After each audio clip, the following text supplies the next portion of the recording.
السلام عليكم ورحمة الله وبركاته. إن الحمد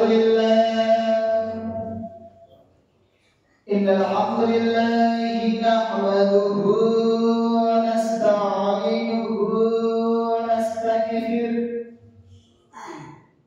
ونعوذ بالله من شرور أنفسنا ومن سيئات أعمالنا. من يهده الله فلا مضل له ومن يضلله فلا هادي له. ونشهد أن لا إله إلا الله وحده لا شريك له وأشهد أن محمدا عبده ورسوله. أما بعد فإن خير الحديث كتاب الله وخير الهدي هدي محمد صلى الله عليه وسلم وشر الأمور محدثاتها وكل محدثات بدعة وكل بدعة ضلالة وكل ضلالة في النار. أما بعد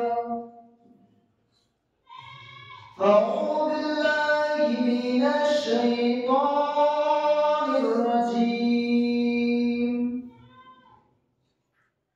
بسم الله الرحمن الرحيم. يا أيها الناس اتقوا ربكم الذي خلقكم من نفس واحدة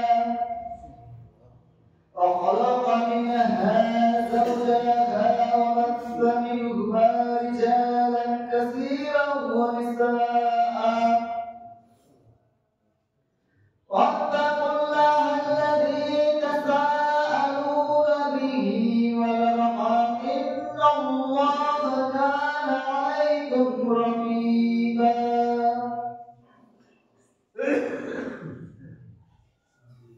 بسم الله الرحمن الرحيم. يا أيها الذين آمنوا اتقوا الله وقولوا قولا سديدا يصلح لكم أعمالكم ويغفر لكم ذنوبكم ومن يطع الله ورسوله فقد فاز فوزا عظيما. بسم الله الرحمن الرحيم. يا أيها الذين آمنوا اتقوا الله حق تقاته ولا تموتن إلا وأنتم مسلمون.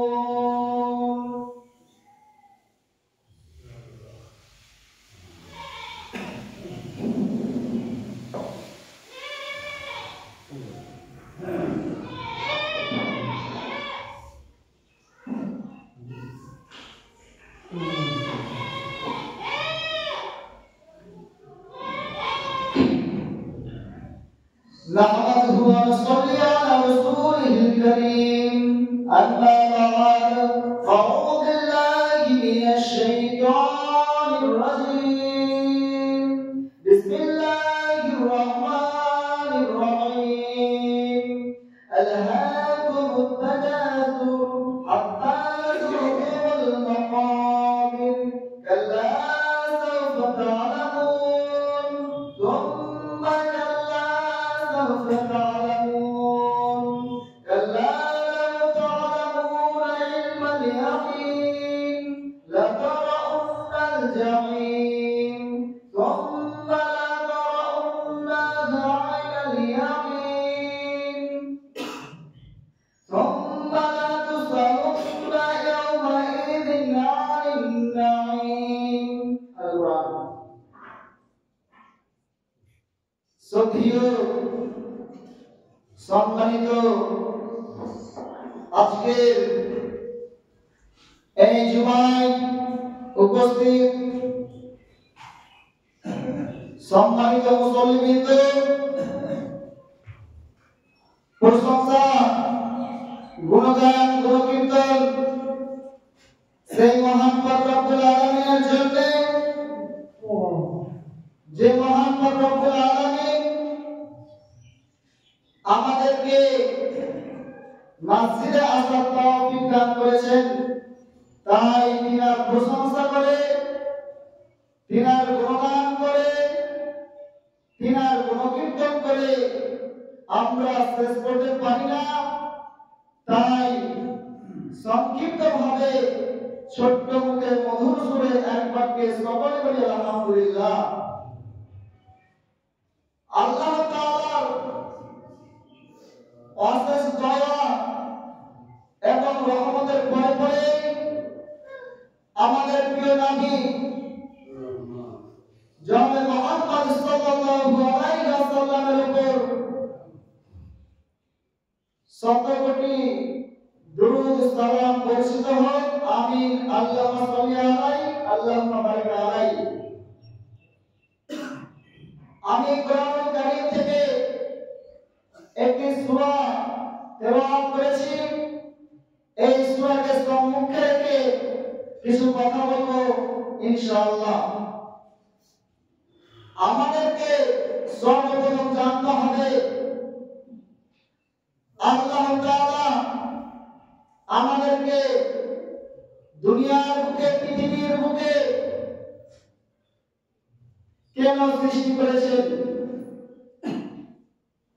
আল্লাহ তাআলা দুনিয়াতে মানুষকে সৃষ্টি করেছেন শুধুমাত্র তার ইবাদত করার জন্য, তার গুণগান করার জন্য, তার ইতাআত করার জন্য। আল্লাহ তাআলা কোন মানুষকে বলেনি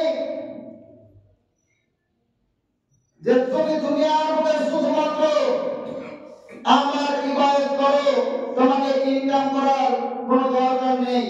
এরকম কথা আল্লাহ তাআলা পবিত্র কোরআনুল কারীমের মধ্যে বলেননি। আল্লাহ তাআলা বলেছেন ফাইদা কুদিয়াতিস সালাতু ফাওতাশিরু ফিল আরদ। যখন তোমাদের আমার উপাসনা করা, আমার ইবাদত করা শেষ হয়ে যাবে, তখন তোমরা দুনিয়ার জমিনে বেরিয়ে পড়ো রুজি তালাশ করার জন্য, ইনকাম করার জন্য। এই আয়াতে আমরা সুস্পষ্টভাবে বুঝতে পারি যে আমাদেরকে আল্লাহ তাআলার ইবাদত করার পরে পরেই আমাদেরকে দুনিয়ার জমিনে বেরিয়ে পড়তে হবে।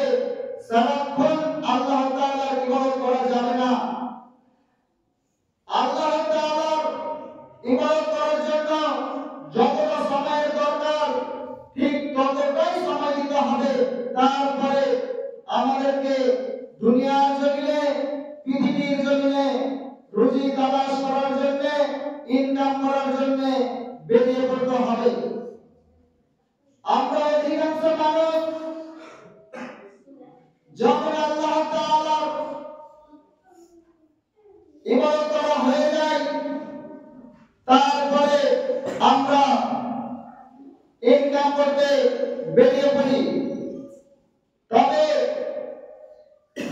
অধিকাংশ মানুষ রয়েছে যারা আল্লাহ তাআলার উপাসনা করে না, আল্লাহ তাআলার গুণগান করে না, শুধুমাত্র রুজি তালাশ করার জন্য, ইনকাম করার জন্য জমিনে বেরিয়ে পড়ে। যারা রুজি তালাশ করার জন্য জমিনে বেরিয়ে পড়ে, তারা এটা চিন্তা করে না যে আল্লাহ তাআলা আমাদেরকে দুনিয়ার জমিনে পাঠিয়েছে তার ইবাদত করার জন্য। যে মানুষরা দুনিয়ার জমিনে রুজি তালাশ করে, ইনকাম করে, সে চিন্তা করে না যে আল্লাহ তাআলা আমাদের কেন দুনিয়ার জমিনে পাঠিয়েছে। এটা সে চিন্তা করে না। অনেকে রয়েছে যখন সে ইনকাম করে তখন হারাম না হালাল এটা সে চিন্তা করে না। সে শুধু চিন্তা করে কিভাবে আমার কাছে অনেক টাকা হবে, কিভাবে আমি বড় বড় রাজপ্রাসাদ তৈরি করতে পারবো, কিভাবে আমি অট্টালিকা তৈরি করতে পারবো, কিভাবে আমি পাঁচতলা বিল্ডিং করতে পারবো, এই নিয়ে মানুষ চিন্তা করে। কিন্তু আল্লাহ তাআলা যে আমাদেরকে দুনিয়ার জন্য পাঠিয়েছে, দুনিয়ার জন্য তার ইবাদত করতে পাঠিয়েছে, এইগুলো সে চিন্তা করে না।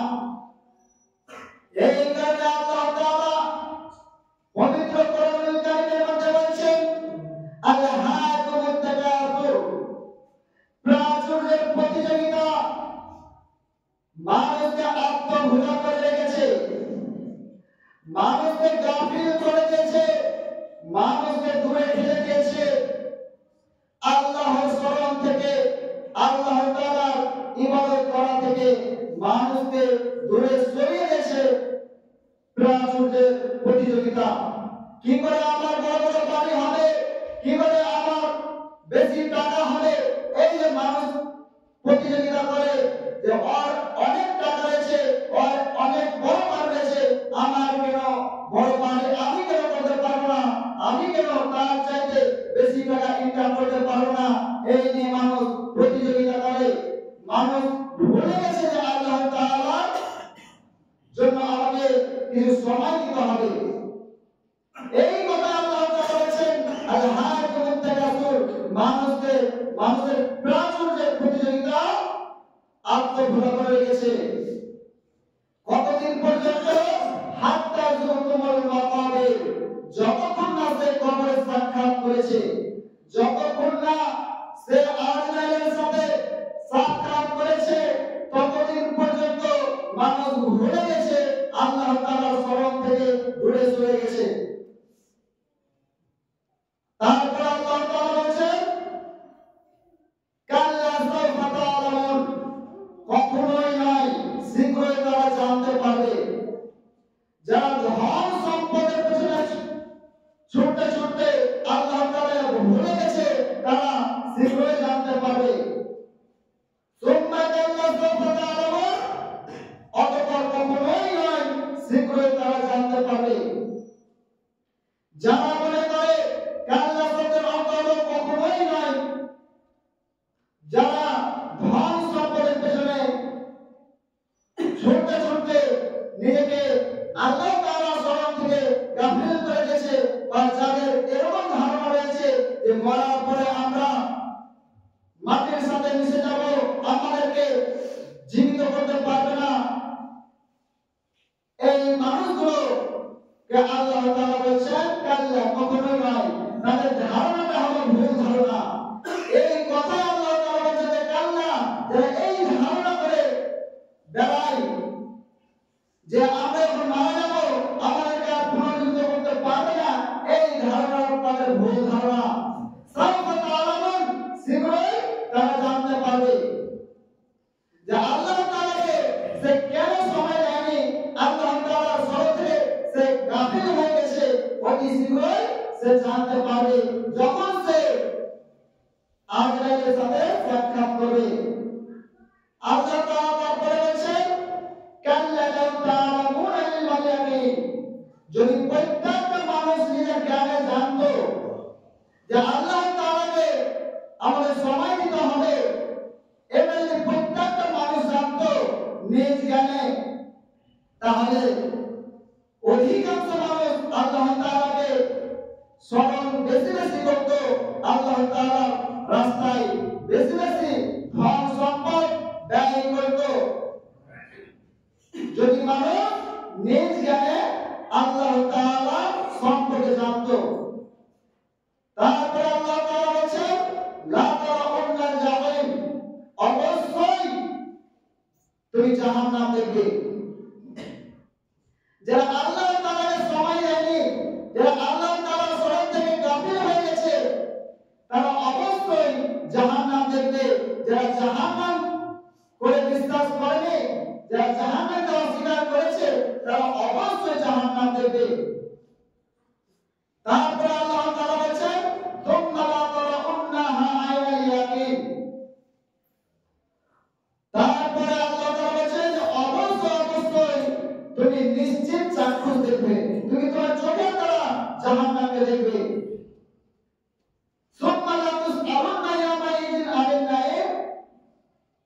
তারপরে আল্লাহ তাআলা বলেছেন প্রত্যেকটা মানুষকে জিজ্ঞেস করা হবে।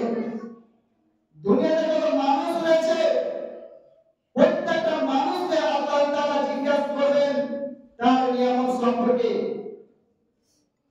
আল্লাহ তাআলা যে নিয়ামত মানুষকে দিয়েছে এই নিয়ামতগুলো সে কোন কাজে ব্যবহার করেছে এই নিয়ামত সম্পর্কে প্রত্যেকটা মানুষকে সেটি জিজ্ঞাসা করা হবে।